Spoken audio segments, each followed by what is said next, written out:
Brian Keane, welcome to the American Glutton podcast. Ethan, I am so honored to be on. I'm a big fan of the show, as I said, of you personally, of your work, but love the podcast and the message you've been doing as well. So really looking forward to chatting. Thank you so much. I'm excited to talk to you too.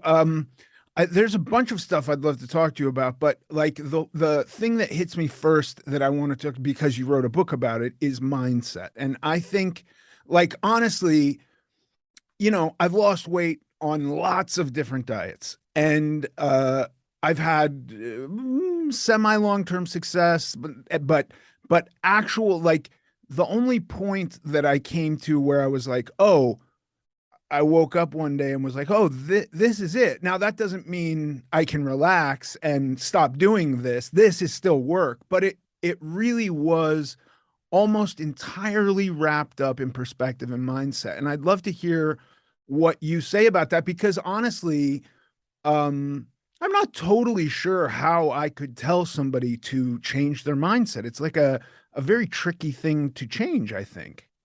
Yeah, it's so funny, Ethan, because because I follow the Instagram page and I listen to the podcast, and I know your story about kind of rebounding up and down and different things that work for you with nutrition and cycling and different elements of either nutrition or training approaches that potentially work for people. And I've worked for over 10 years in the fitness industry, health industry, wellness industry, helping people lose weight, helping people reduce their body fat.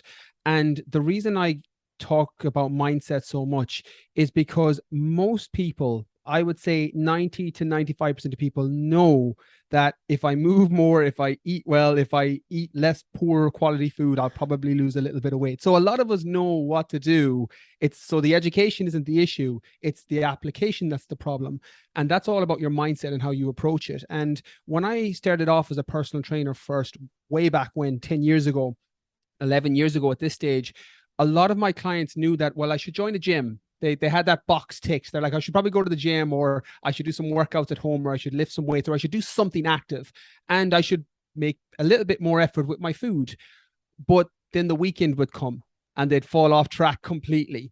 And they'd press, the panic button, and one bad meal would turn into two bad meals, which would turn into 2 bad days. And then it would come back to Monday and they'd have their hands or head in their hands going, I fell off track over the weekend. I've just eaten everything. And that got me thinking about, right, self-sabotage is a big thing here. Mindset and the way we approach nutrition is a big thing here. And I've heard you say this, and I think it was Greg said this on a podcast, the bodybuilder from Canada, that most diets work. That's not the problem. Any diet that you stick to will work. The problem is the adherence over a long period of time. Will it work over the long term? Like, I hate things like the Beverly Hills diet. I think they're just the biggest crock. It's the worst.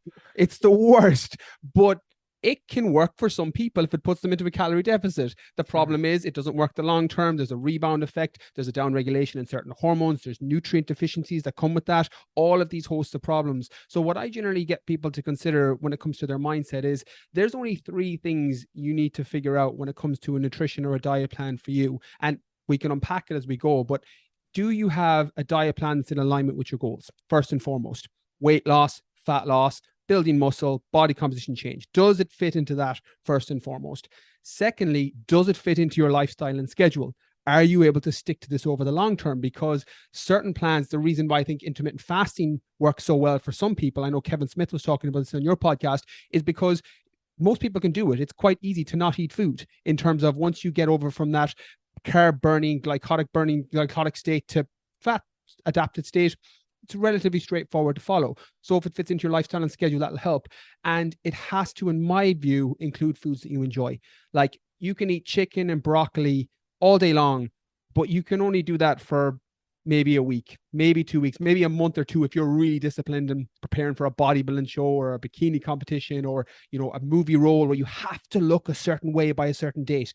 But you're not going to be able to stick to that over the long term. So I think once you have those 3 boxes ticked, it doesn't matter what diet you do, whether it's intermittent fasting, whether it's keto, whether it's clean eating, whether it's Paleolithic diet, whether it's counting calories. Now, I have my personal and professional preferences, but the truth is they all work. And if you tick those 3 boxes, you at least set yourself up for success from the front end. Yeah.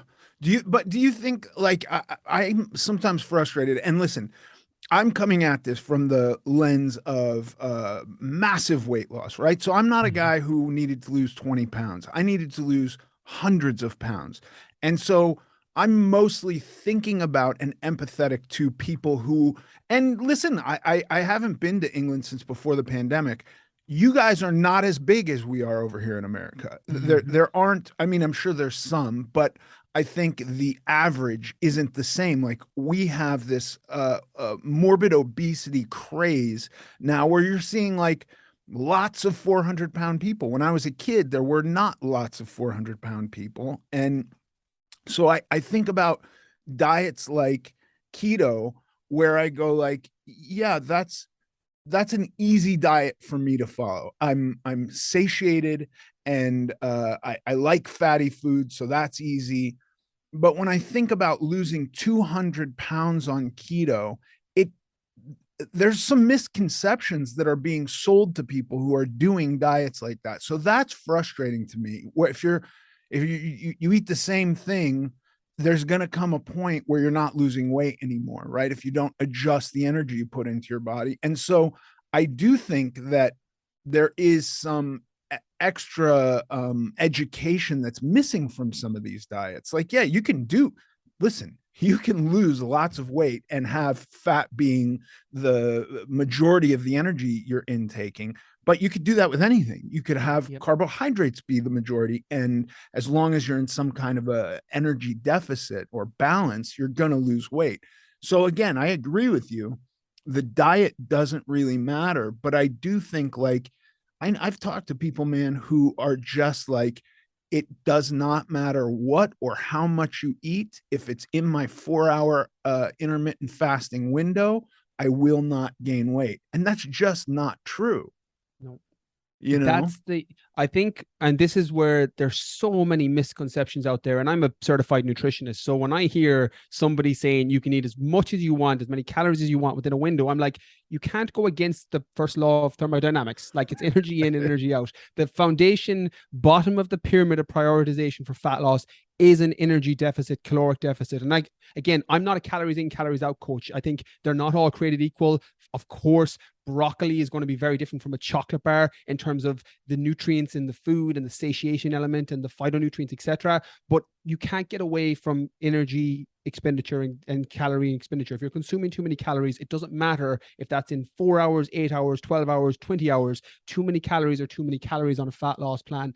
And with keto, it's a funny when you bring it up, because I know keto is one of those that people tend to love it or hate it. Now, for just to asterisk, for as someone who comes at it from the research side, big fan of it for anyone with epileptics, as For an epileptic. sure. I think it's an absolute must know for anyone that suffers or has family members or friends who are epileptics, looking into the research around the ketogenic I diet. mean, and that's I like, let's just say that's why it was created. It was Mhm. created specifically for epileptics. It's invaluable. Yeah.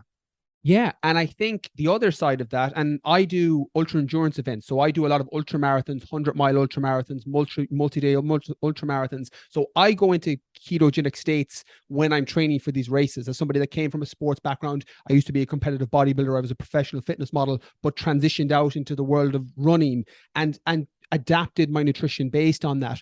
But when I think of ketogenic diets for weight loss, I think of it as like trying to hang a picture in your bedroom with a sledgehammer when you probably should just use a normal hammer. Like, the tool isn't fit for purpose. It's too extreme. And that can be how a ketogenic diet can be for weight loss. And people will promote all these diets out there, and you have to always ask where the vested interest is in terms of where the promotion is coming from. Is somebody promoting a supplement, or are they promoting a book? And and as somebody hands up that promotes books and writes books, but there's always going to be a bias. Like, I even have my own bias that if you approach a diet with the mindset, you'll set yourself up for some success. So we all have our own kind of unique spin that we bring to it, but you have to think about it as somebody that wants to lose weight, or someone that's listening to this podcast. Well, what's actually going to work for me, and what's the thing that's not just going to set me up for the short-term period? I know you talked about it when that there's extreme examples you can do, but if you can't stick to that over the long term, what's the point going up and down? I think I can't remember, was it Greg that said this, but he talked about if you're promising 5 or 10 pounds of weight loss over a month versus somebody who's promising 20 pounds of weight loss over a month. Actually, as a nutritionist and someone who's a fitness industry professional for the last 10 years, I will always say, well, yeah, go for the 5 to 10 pounds. That slow drop over a period of time is going to be more sustainable. Whereas most of the general population, and I get it, because, you know, if we want to get somewhere, especially when you're in that 400 pound, you can speak to this, Ethan, when you're in that 400 pound plus weight, you want to just, you'll do anything. You're in the, I will do anything to get my weight down. And I'm 100% empathetic to that as somebody who works with those individuals. And again, there's not as many. I lived in California, so I lived in Northern Cal. So it's not a great example, even when I was in the States, compared to the East Coast where some of my friends are living. But there's people in Ireland, in the UK, who are in the same boat with that extreme amount of weight to lose. And the same method applies. It's about finding what's going to work for you, but also be aware there's a lot of misconceptions out there, a lot of myths around nutrition, around fitness, that is probably important for you to distinguish between what the signal is versus the noise. Otherwise, it leads to confusion, which ultimately leads to frustration. Yeah, and I think the point when I'm really trying to use empathy, because of course I do believe that you can lose as much weight as you want and have the bulk of your calories coming in fat. Fine, Mhm. totally fine. But the thing that was really sold to me with keto, and so this is partially anecdotal, but it's also true to a number of people I know who did keto, was this idea that it doesn't restrict food at all. You are cutting out one group, but within the foods you're allowed to eat, it's kind of a free for all. So for me, as somebody who was massively overweight, I can still eat so much meat and cheese and oil, and so it does nothing to my relationship with the idea of overeating. I'll still overeat, and sure, I'll still lose weight for a while, but there will come a point where I'm not losing weight anymore, and I'm frustrated. And now, in order to lose weight, I'm cutting calories and doing keto, and it becomes this kind of like, that's not what I was sold. That's not how I was sold this diet. I was sold this diet on sausage and bacon and whole eggs and cheese and steaks at every meal and lobster tails with clarified butter. And now I'm cutting out clarified butter. I'm having less eggs. I'm having less steak. And I'm like doing a diet. You know what I mean? And so the frustrating thing to me is this idea that you can continue whatever behavior got you to being massively overweight, right? If it was, I'm sure for most people, it is overeating. You can continue that behavior, but just eat certain types of foods, and your life will, your body weight will become ideal in some kind of like magical way. And I go like, that's a terrible thing, I think, to sell to people. Yeah, well, you're being sold. It's like if somebody brought you into a, you know, a used car and they said, "Here's a Ferrari you're going to get," and then they trade it for a Nissan as soon as you bought it. You'd be like, "Hold on, this isn't what I signed up for." And that's what can happen with some of these diets. I'm curious, Ethan, what was your food relationship like at the time when you started, when you got that realization first and foremost that I've been sold one thing, but actually I need to go add something else to this to get my body to stop stalling and my weight to stop stalling. How was your kind of food relationship at the time? You know, I never, this was a thing, and it's a weird thing for me too, because I'm a recovering addict. And so Mhm. I completely understand that I have unhealthy relationships with things, right? Like this is something I've worked on a lot. I never really applied that thought process to food. So what I would do is I'd do keto, and I would do a quote unquote clean keto, where it'd be minimal vegetables, lots of good healthy olive oils, coconut oils, and fatty cuts of meat, chicken thighs with skin, right, ribeyes, stuff like that. And then I'd get bored, and I'd start to go into like pork rinds and really processed salamis and more cheese, and my weight loss would stall, and I'd go, no, but I'd check, I'm still in ketosis. What am I doing wrong here? Right. And so I'd go like, oh, I need to go back to clean keto. Then I'd go to clean keto. And there would come a point where even doing quote unquote clean keto, my weight loss would stall. And then I'd just start eating less and be hungry. And after doing this for a long, frustrating time, I was like, I'm just on a diet. Like, I can't fool myself. This lifestyle, this ketogenic lifestyle, I'm no longer losing weight, right? I'm going on 12-mile hikes every day and eating keto and withholding myself from overeating. And it's really hard. And I just was like, this is just a diet. You know what I mean? This is not the bill I was sold, that I would lose all the weight I needed to if I stayed in ketosis. And that's the problem with it. And it's nearly a misinformation on the front end. And when you don't understand, like when I work with anyone that's in that obese category, we're not talking 10, 20 pounds to lose. We're talking 100 pounds, 200 pounds plus to lose. The first thing I educate them on is just how calories work, because even if you don't count calories or make any adjustments, and sometimes I don't, like I have an example. I had a client that I was working with recently who used to eat, 10 Mars bars every day after dinner. That was just his routine. It was the 2 family sized Mars bars. So a lot of calories. And all we did for his first couple of weeks was I was like, okay, don't eat 10, eat 9. I was like, keep everything else the same. I was like, I don't want you to change anything. I was like, I just want you to eat 9 calories. And he came back in and he was down a couple of pounds 2 weeks later. Right. And then I said, okay, now we're going to go to 8 Mars bars. And he was like, no. But like, if I cut all the Mars bars, I'll lose a load of weight. I was like, no. Eat your 8 Mars bars. I was like, we're going from 9 now to 8. And he lost weight again, because that's how calories work. Now, we eventually got him down to the point where he was actually eating 3. And I kept that in his plan for as long as we were working together, because he was able to manage that. It was like, oh, actually, I don't want 10 anymore. Like, I'm getting nutrients from other foods and I don't feel like I'm being restricted. Like, what happens sometimes, like if I say to you, Ethan, don't think of a purple polar bear, the first thing your mind conjures up is a purple polar bear. So if I say don't eat pizza, don't have beer, don't eat cookies or chocolates, you're like, oh, I'd really love a pizza or a beer or some cookies or chocolates. So automatically your mind goes into that restrict mode. So you can kind of hack through that. And you said something on a previous podcast, I think it was a solo episode, but it stuck with me because I stole it and used it on my show as well, because I love it. That addict mindset of one day at a time, that, if you think about the next 700 days of being sober, you're going to be like, oh my God, I need to fall off. I've got 700 days. What can I do? But you don't. You bring it back and think, I'll get today right, and I'll stay on the wagon today. And weight loss is a lot like that. It's not about worrying about 6 months from now or 3 months from now. It's like, well, what can I do today? I call it the acronym in books. How can I win? WIN. What's important now? So what's the thing I need to do now that's going to help me with my weight loss goal? So if you fall off plan, a tool I give people is, well, reset. You reset and you get back on plan again, because it can spiral otherwise. You'll normally have people, and I've lived this as someone that was in competitive bodybuilding, and I've seen it with my clients, so I'm very empathetic to it, where one meal, as I said, becomes 2 bad meals, which becomes 3 bad meals, and one bad day becomes 2 bad days.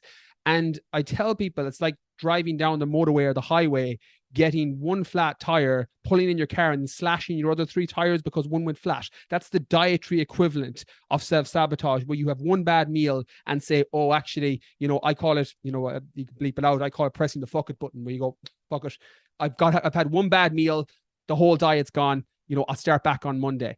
And that's just small things done consistently well. And ironically, that approach, I know Alcohol Anonymous and the AA do this as well. It's that, take it day by day.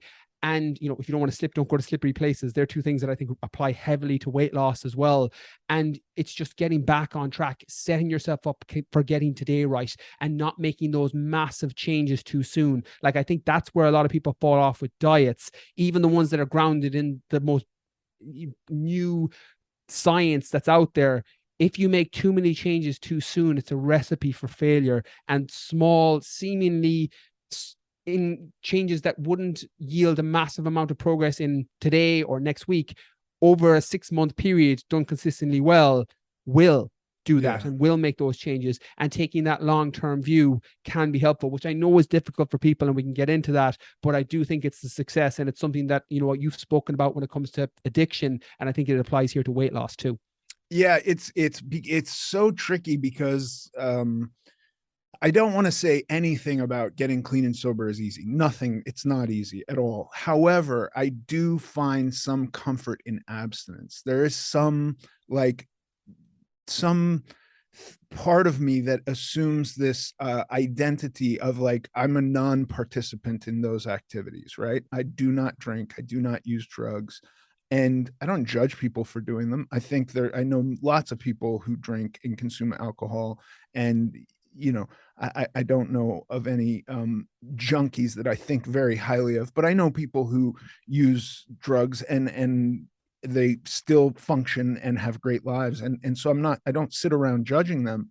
for me, I can't do that. I can't. So I'm a non-participant. And with food, it's like there's never going to be, the only time you're done eating is when you're dead. You're always going to eat. And so, like, figuring out that plan is really complicated. You know what I mean? And we're flirting with disaster every time. And I know from times that I went out of sobriety and had to get back on, it really was like there wasn't even like, I had a meal and I realized that this was off plan and I made a quick plan to get back on.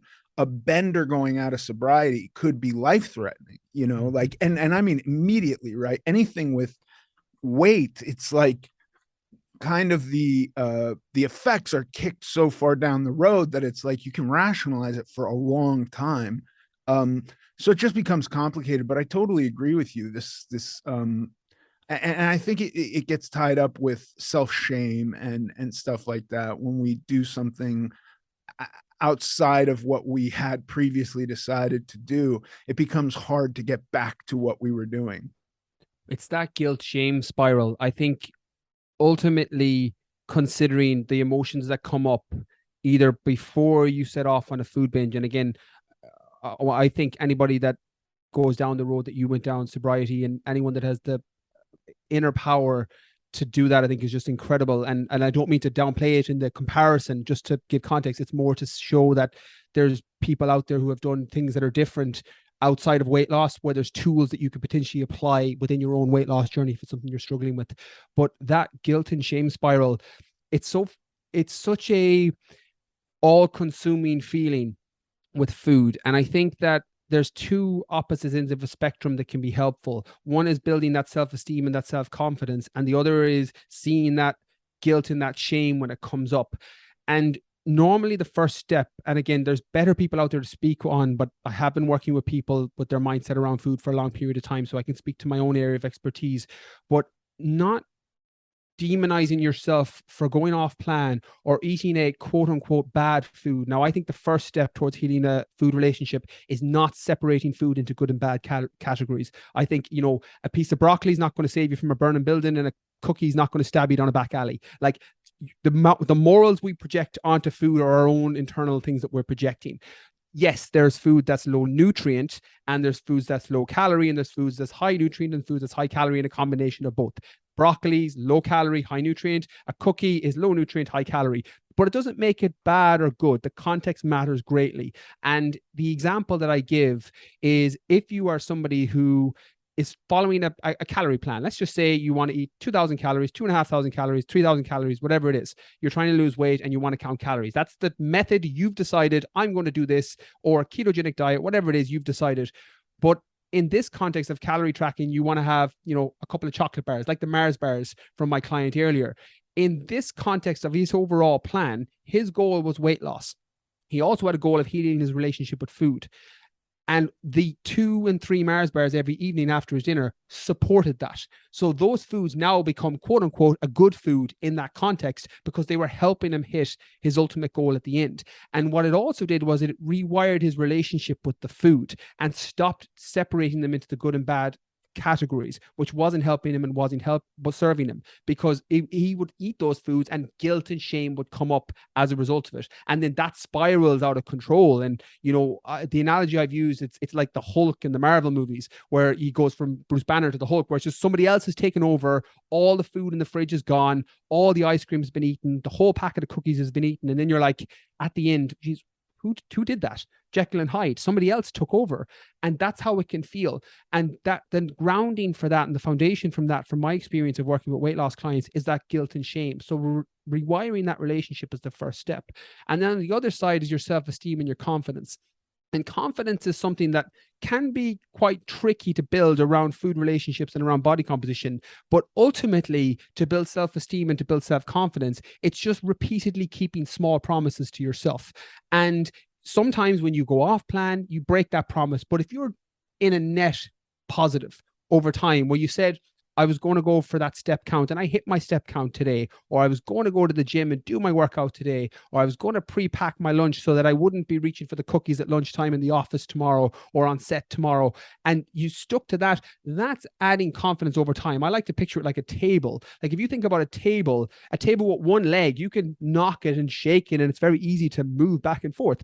But every time you keep a small promise to yourself, you add a small leg to that table, and then it becomes harder to knock. Like this is actually the reason why I love the gym and fitness for building confidence in people. And it's not because of the weight loss element of it, which can be a side benefit. Like I've had clients who will come in, and you're living proof of this, Ethan, where you are a different person when you've lost the weight, and people look at it externally and think, well, Ethan's different now. He's lost all that weight. Look how good he looks. He's so much more confident. And yes, there's an element of you drop the weight and feel better about yourself.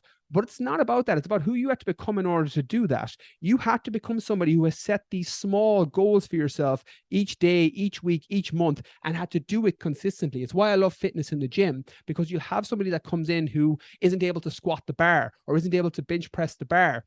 And then over 4, 5, 6 weeks, they're able to add 2.5 pounds or 5 pounds either side. And it's small, gradual increases that builds that confidence. And ultimately, when you combine those two things, healing your food relationship, and again, it's a how long is a piece of string, depending on how long you've had that poor relationship. The analogy I use is like digging up the seed from the ground in terms of habit and habit change. It's easy to dig up a seed from the ground. A sapling is harder.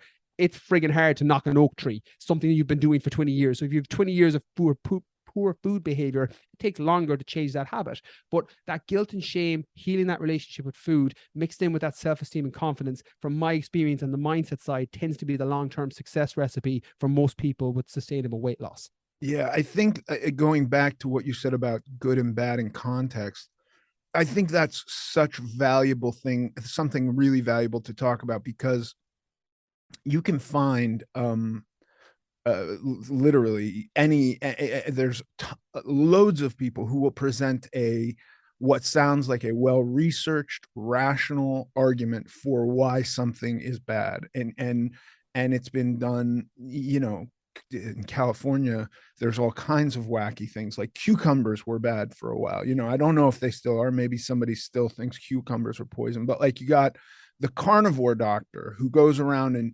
tells you what's bad and what's bullshit. He says, this is bullshit. And he'll go in and he'll pick up an onion and go like, here's why an onion is poison, right?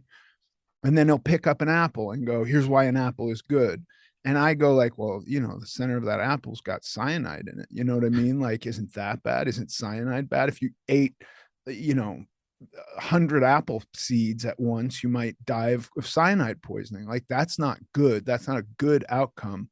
And I didn't really understand why onions were poison from his point of view, but you can find lots of people that'll tell you why eating meat is bad. And I think, I have trouble with absolute good and bad in any sense, right? For me, I can't.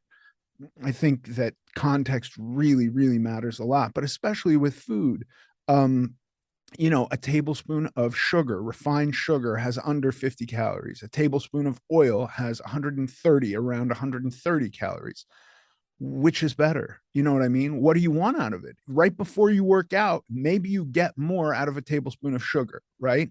And on a day that you're sitting around and not doing much, maybe you get more out of a tablespoon of oil. Who fucking knows? Context really matters. Neither one is good or bad. It's useful to a point within a context of what you want from your body. I couldn't agree more. I think, as you said it there, and I always use sugar as an example. Someone that's diabetic, it could kill them or it could save their life, depending on the context. Yeah. Yes, I have a kid with type 1 diabetes, and we're constantly thinking about how many carbohydrates she's eating and keeping, like, we've got boxed juice in our pantry as a medicine, literally, because if her blood sugar drops, that's what saves her. So it's this crazy thing. Like, she can't have juice. It'll drive her blood sugar up. Boom, it's low. Got to get her juice, right? So it's both good and bad. It's amazing analogy. Yeah. Well, the thing is with nutrition, and I think from all the conversations you've had, Ethan, and from your own experience, you can't be black and white in a topic that's gray. And people are with diet and nutrition. It's all in. Like, I always use carnivore and vegan. as two examples. Like they're on opposite ends of the spectrum and they're both telling you the same thing. So somebody's right or somebody's wrong. There's something wrong somewhere. But Right. the truth is that it depends on the context in the middle. Like all meat isn't bad. It depends on context. You also have to ask, are you talking health? Are you talking weight loss? Are you talking environmental? Are you talking the ecosystem of the world? There's so many contexts on top of that. And the same with plants. Like a peanut is another example. If you have a peanut allergy, it could literally kill you. Whereas for somebody else, it's a really good snack in between meals. And removing that black and white thinking and applying that gray lens is a useful way, regardless of goal. I think if it's weight loss, fat loss, performance, muscle building, the same message applies. Yeah. Yeah. If you got two people and one was trying to handle eczema nutritionally and the other was trying to handle obesity nutritionally, the diets wouldn't necessarily be the same, right? Like the girl who has eczema maybe quits eating refined gluten, store-bought bread, and I don't know what else the autoimmune diets say. Maybe she quits eating lectins, you know what I mean? Yeah. And the person who is trying to lose weight just reduces the general overall of what they're eating, and they both have good outcomes. If they were to sit there and argue about who's on the better diet, it's like you're not trying to achieve the same thing. You don't have to be on the same diet. It's so true. And it's funny, you've given me kind of an unintentional segue, but I always think of weight loss and obesity. And this is something that, from a little bit of cursory knowledge on my side as a fitness professional, one of the most underutilized tools when it comes to weight loss is yes, diet is obviously 80% of it. But I think people neglect strength and resistance training and how that works for metabolic rate and increasing and boosting metabolism. Like when I see, and this was really bad when I lived in the States, like metabolic boosting teas and all of these supplements. It's like this boosts your metabolism and this will impact metabolism. I'm like, right, your metabolism is a very complicated thing. It's not going to be take this tea and it boosts it by 23%. It's just not going to work like that. But what does boost your metabolism on top of, I think sleep is something that's very underutilized as well in terms of sleep quality, but resistance training and strength training. And the analogy I tell people is when you do strength training or resistance training, when it's with weights or even with your body weight, especially if you're in the overweight category, 400 pounds, 300 pounds, your body is a lot of resistance by just moving that amount of weight. But what resistance training does is it increases your metabolic rate. It means that you burn more calories while you rest. So doing strength training and resistance training is like the calorie burning equivalent of making money while you sleep. And when people start to think about that, it gives you this kind of leg up in terms of, well, what's the thing I could add as opposed to diets? Diets sometimes is what do I remove? It's what do I remove from my life? What foods do I remove to kind of get my weight down? But sometimes it's what do you add in on top of that? What foods can you add that will keep you satiated between meals and make you feel good? But also what other elements of your life can you add, such as a resistance program or a training program? And I think with weight loss, particularly extreme weight loss, people don't go to training first, nor should they. Diet is, I think, more important. But it's not something that I would neglect either, because I think it sets you up for success, because the more calories you're burning and the higher your metabolism is, the easier you're going to find the entire process. And that process becomes addictive. Like, progress is addictive. Think about the times before you stalled. You feel great. You're feeling confident. You're feeling motivated. You're feeling driven because you're stepping on a scale and the weight is down. Or you're looking in the mirror and you're like, wow, my body fat is lower, or my clothes feel looser. That that's addictive, and that can go to an extreme to the other side as well. But for the most part, it's supportive. And I think if you add in that resistance training, looking at your nutrition, and then obviously sleep quality, I think they're the trifecta. You get those three things right more often than not, and you don't have to get it 100%. Like, I think there's another misconception with weight loss, and you can speak to this, Ethan, that people don't have to have it right 100% to lose weight. If you are stepping on a bodybuilding show or trying to break a 3-hour running a marathon, yeah, you need to get stuff dialed in and be 100%. But for weight loss, 80% is more than enough for the majority of people. So that gives you that little bit of wiggle room. Now, don't let yourself off to, go do whatever you want, whenever you want. But I think that approach and knowing that gives people and allows them to take some of that self-imposed pressure off, which can also set you up for success with your diet. Yeah, I completely agree. I think two different points of view I have on the first part of what you said is in 2009-10, I did extremely limited calorie dieting with a massive amount of cardio, right? And I mean like 6 to 8 hours a day cardio. A job I had been on for years ended. I wasn't like desperately trying to find another job, and I just rode a bike, right? And ate almost nothing, and lost so much weight, but found that like if I didn't ride a bike one day and I ate even as much as I'd eaten the day before, I would put on weight. Weight came back real quick. I felt frail. I felt weak. I didn't feel good. I didn't have a positive body image really because I had wasted a bunch of muscle. So then I spent a long time in the gym doing resistance training. And the two things are like, if you have this really kind of macro view of taking a long time, allowing it to be slow, and you do resistance training, I find that I feel a lot better, and that I have a body proportioned in the way that I want to now. Now I'm still a very big guy, and not everybody has to be as big as me, and that's fine. That's like an individual preference choice. But I do know that when I like use my muscles, and another thing I thought of, when I was 500 pounds, I became very, very good at not moving because one, it's at my energy, and two, I would sweat a lot. And so like if I just stood and animatedly talked to somebody, I would start sweating. It would sweat through my clothes. It was embarrassing. It was uncomfortable. So I got really good at being still, right? Anywhere I would go, I would find a place to sit. Um, I didn't talk with my hands. I didn't move a lot. This is something I've actually had to work on, is just moving in life, just parking a little bit further away, going on a walk every day with my dogs, talking animatedly, literally just moving my hands more, because I worked to not do that. And so it's not innate in me anymore to move. And that kind of movement is also a big boon to eating up calories and to increasing the metabolism and having more weight loss with less sacrifice in food. Yeah, they're what I call low-hanging weight loss fruit. The things like parking further away or taking the stairs instead of the escalator or the lift.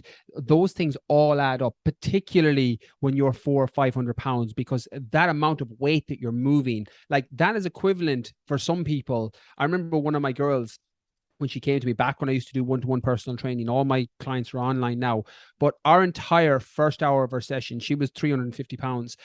Small girl, short girl, very overweight. Our entire session for the first hour was literally going up the gym stairs and back down the gym stairs. Took an hour. Took an hour because she had to stop and take a breath every time. She couldn't go upstairs. And she's still one of my favorite clients because she was the one that first time when she was able to sit on a plane, and she was like, she sent me a photo of her belt buckle, and she's like, this is the first time I've been able to buy one seat on a plane. I used to always have to buy two seats on a plane. Yeah. And it's incredible what that can do. And she does CrossFit now. This was back in 2015. She does CrossFit now. So she trains hard. And something that comes up a lot, and you kind of touched on it there with the biking for multiple hours. People will ask, well, what's better for weight loss, cardio or resistance training? And the answer is they work in different ways. They're both really effective, but they work in different ways. Cardio, and another misconception people have, and people will say this to me, they'll say, well, cardio burns fat. I'm like, cardio doesn't burn fat. Cardio burns calories, and burning more calories can support that deficit, which can support reduction in fat levels. And that's where cardio can be helpful. So if you go into the gym, people will sometimes look at fitness watches or trackers on their phone and go, well, I did an hour of cardio and I burnt 500 calories, and I did an hour of resistance training and I only burnt 250 calories. Right. I need to do more cardio. And I totally get, like, it's 1 + 1 = 2 in their mind, but it's not. 1 + 1 = potato. Like it's actually not. It's completely off in terms of how your body physically responds to those two different stimuluses. And the truth is, if you combine both, you get better results because the cardio will help you burn more calories in that session, but that resistance training will help you burn more calories while you're resting. So when you're sitting at home watching House of the Dragon or watching My Name is Earl or watching whatever it is you're watching on TV, you're going to be burning more calories as your body, as that metabolic rate is increased. And it's that combination on top of obviously nutrition to not overplay it. Like, you can't just train the same as what you said. You can do 5 or 6 hours of training every day, eat very little food, but it's not going to be sustainable over the long term. It at that point too, and I'm curious, Ethan, from you, because I know your photo shoot and you had those when you ate the meals, you went up like 9 or 10 pounds off the back of that.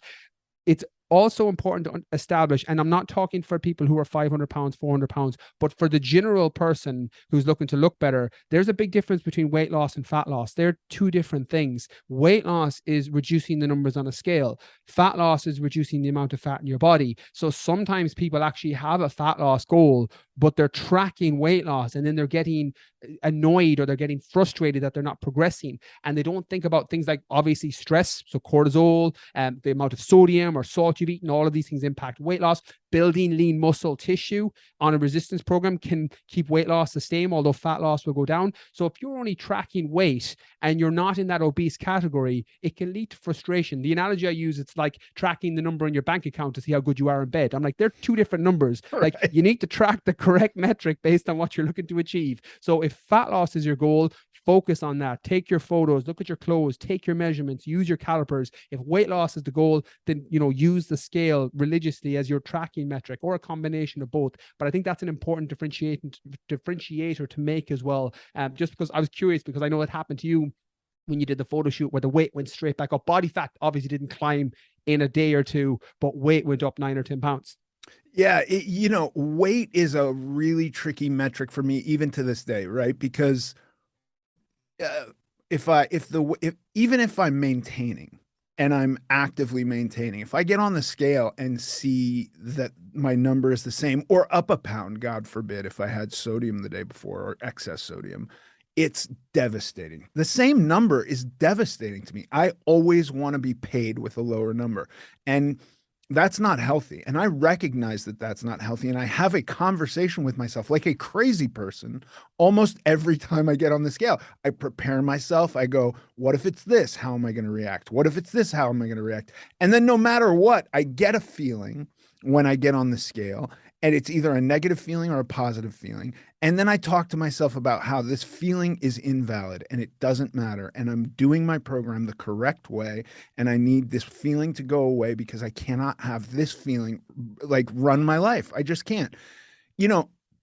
I got very, very lean, and it was really, really extraordinarily hard. Now, I will say that like losing 250, 300 pounds is extraordinarily hard, but there's like a kind of a happy medium where from the right light, my abs are visible. They're nowhere near as visible as they were when I was super, super lean. But like the trade-off on my life is still hard. Maintaining this weight is still hard, but it doesn't involve as much hunger and as much crabbiness and crankiness as trying to get as lean as I got. And I would warn people away from trying to look like a fitness model on Instagram. If you're coming from massive weight loss, people can do it, but maintaining that is much harder, in my opinion, than even the bulk of weight loss. Because now when I go into a fat loss phase, it's not really hard. I'm not that hungry, right? I'm occasionally a little bit hungry, but it's not that hard. I'm doing it very slowly and gently.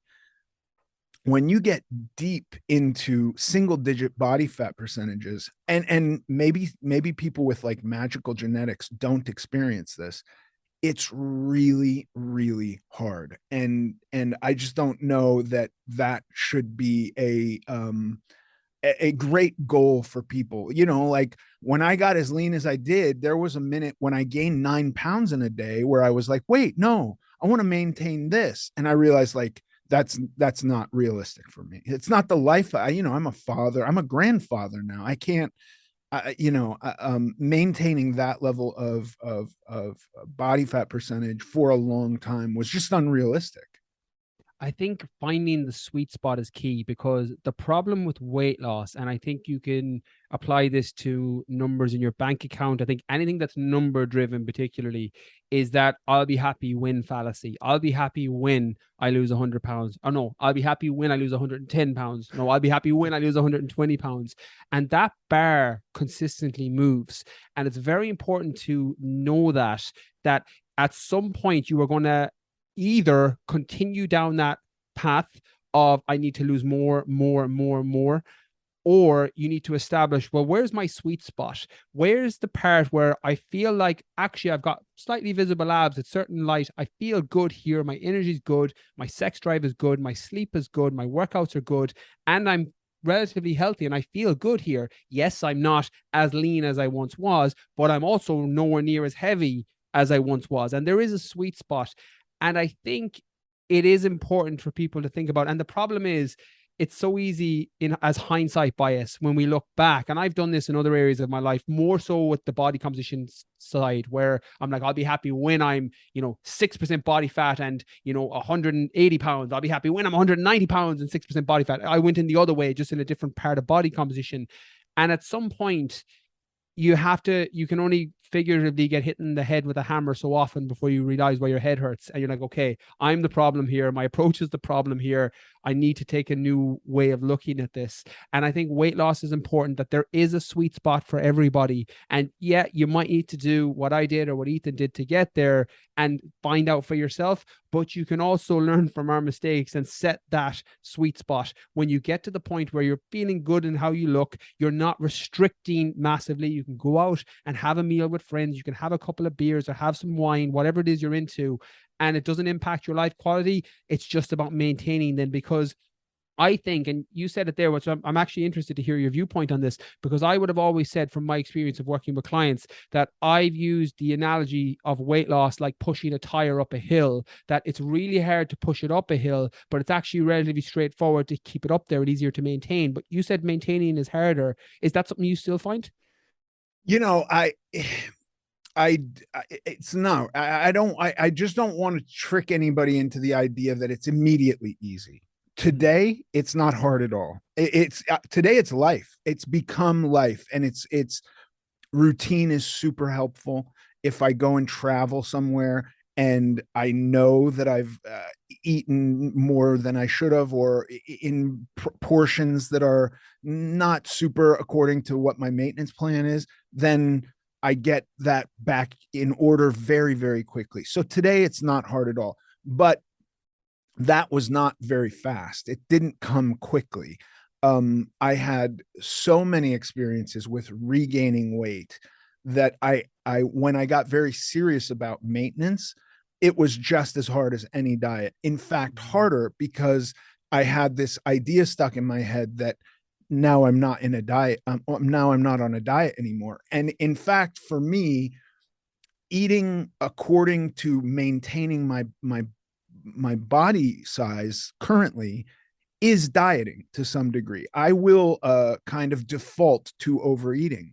I will default to eating to past the point of feeling satiated. And so it takes a little bit of cognitive effort to go like, no, I'm going to eat what I've portioned for myself and then I'm going to stop.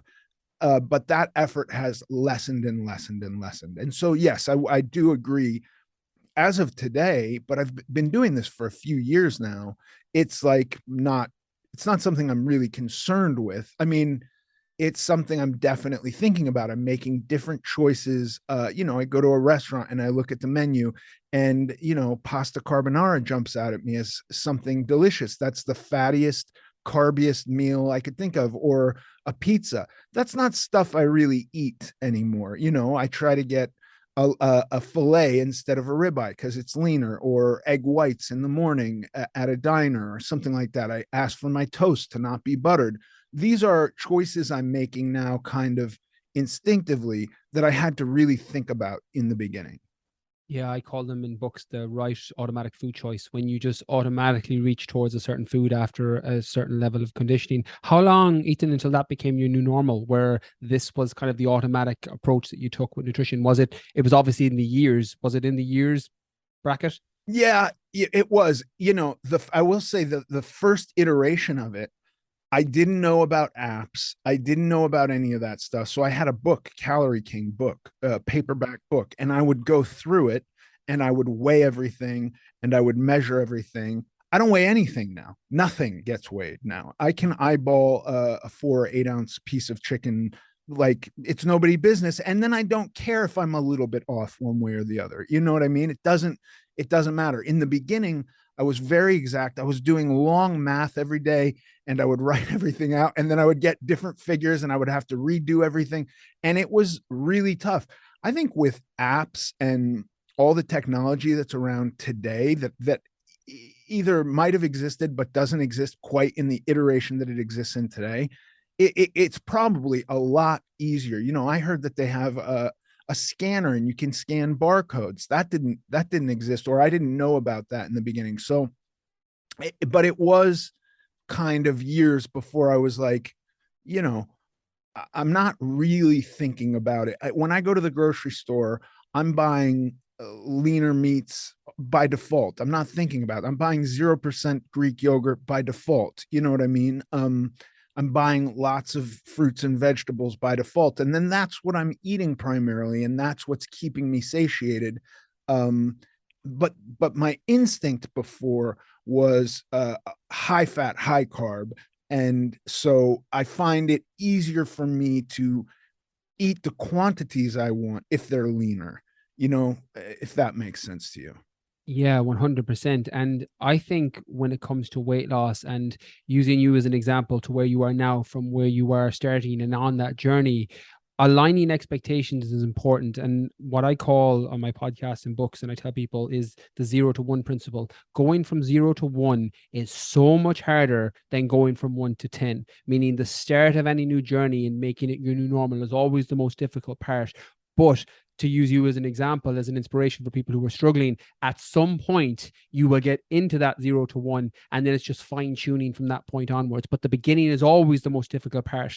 And I think you need to apply a little bit of self-compassion, particularly with weight loss, because my weight loss clients, and I'm definitely biased here based on the people I've worked with, but they're some of the hardest people on themselves, because they literally categorize themselves into this I'm a bad person bracket because they've eaten certain food. And it's just constantly bringing back your thoughts and your mindset, and looking at that going, look, you're not a bad person because you ate a pizza. You're not a bad person because you ate 10 Mars bars after dinner. You just made a food choice that probably put your calories too high for the day. It's cool. We reset and we go again. So it doesn't happen overnight, like you said, whether that's changing food to become the right automatic food choice when you walk into a grocery store, or you go to a restaurant, or it's, changing your perception of yourself and the way you see guilt and shame and building that confidence and self-esteem. None of it happens overnight. And nobody's saying that it's easy. We're just saying that it's worth it. And if you do it consistently, it will become easier over time. Yeah. What do you think in just the most general terms? And again, I love your approach because it does seem very individualistic, and I do think there's um, so many factors that we can't account for from person to person that is going to change it. So all of this stuff so drastically. Um, are there kind of any universals that you talk about that you think would be beneficial? Like if people tried this to see if that worked, like what do you suggest? It's such a weird one because I always have a left field answer when people ask me about this. And I think sleep. I think sleep is a foundation pillar that makes everything else, with nutrition, with training, with life in general, feel easier. Meaning that if you're getting high quality sleep, not only are you getting all the hormonal balances from that, because what happens with weight loss, and I don't want to get too deep into kind of the hormonal side because I tend to lose people on that, but when you have poor quality sleep, either interrupted sleep or just not getting enough in terms of quantity, 4 or 5 hours a night, you get these down regulations in important hormones, ghrelin and leptin being two. Your ghrelin, your leptin, your satiation and hunger hormones. They're literally two signaling pathways that if they're not working well, it is going to make dietary adherence all but impossible, because you'll keep eating and won't get the full signal with at the end, and you'll be hungry all through the day. So I have found focusing on high quality sleep can set you up for success in all these other areas.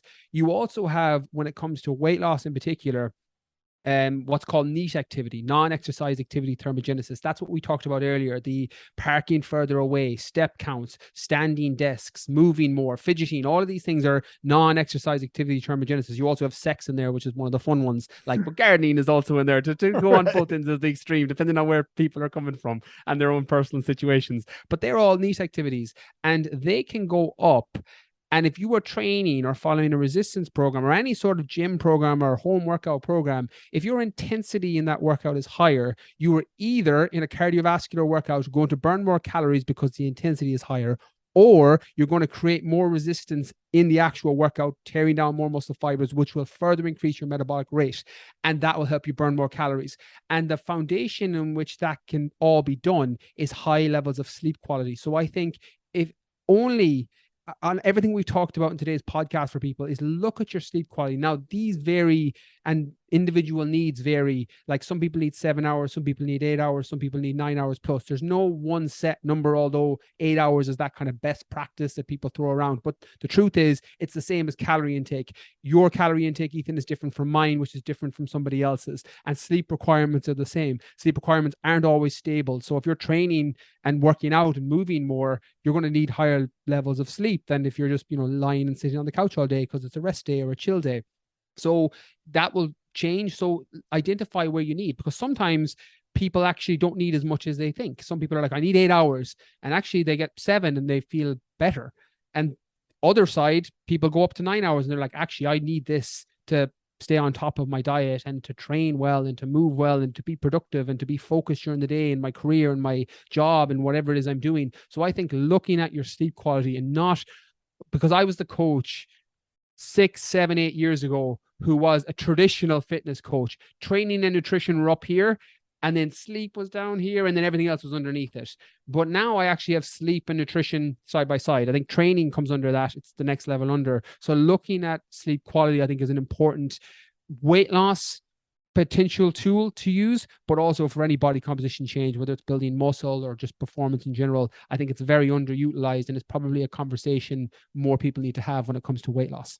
Yeah, no, it's a great point. When we think about also the higher ends of obesity, that I think I don't actually know for sure, but I believe a lot of people are suffering, maybe even undiagnosed, with sleep apnea. And so I had that when I was overweight, and then it was gone when I lost a bunch of weight, and thank God. But I was exhausted all the time, and I always thought, like, well, I'm so big that it takes so much effort to move my body that it just makes me tired. And the truth is that when I started to sleep well, my energy changed and I started losing weight much more rapidly, simply because I had more energy to move around during the day. So I completely agree with you. Sleep is incredibly important, especially if there's factors that you're unaware of that are, you lay in bed for 8 hours, you assume I got a good night's sleep. That's not always true.